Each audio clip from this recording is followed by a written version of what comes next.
you a merry Brickmas. We wish you a merry Brickmas. Now we're going a bit further back to 1856, when the old City Hall was constructed in just 1 year, at a time when the city had only around 8,000 to 10,000 citizens.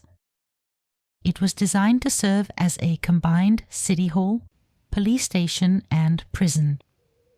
Today it houses Gender Museum Denmark. And interestingly, it was inspired by the design of the psychiatric hospital known as Jydske Asyl, or the Asylum for the Insane, as it was also called, was actually built in less than 3 years. And when it opened in 1852, Aarhus had a population of just around 7,000 to 8,000 people. But back then, you could be admitted for pretty much anything. Mania, melancholy, epilepsy, what they called feeble-mindedness, alcoholism, or even something as vague as restlessness or immoral behaviour. You could even be locked up just for being homosexual. And if you happen to question the system, especially the church, the state, or the medical authorities, well, then you risked being diagnosed with something like paranoia or moral insanity. Being too critical or too independent in your thinking could easily be seen as a sign of mental illness. Maybe that's part of the reason why so many people today are still afraid to question what's happening around them. And while this is about Aarhus, it's worth pointing out that Denmark had several asylums back then, including one in Middelfart, which yes sounds a bit funny in English, and even larger ones like Sankt Hans on the island of Zealand.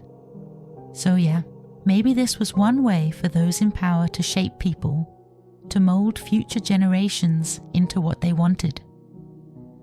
And like the orphanages we looked at yesterday, it was simply another way to shape people, just at a different stage of life. If we go back to the old City Hall, there's a remarkable building right beside it. This is Domkirkepladsen 1. It was originally constructed as a branch of the National Bank of Denmark. Work began in 1926, and the entire structure was completed in less than 2 years. It replaced an earlier building from 1842, which was the first one the bank used on this site.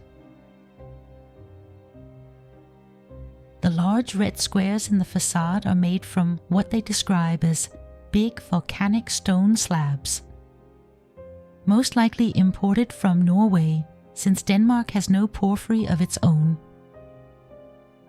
And speaking of Norway, it actually reminded me of something I saw at the old freight yard.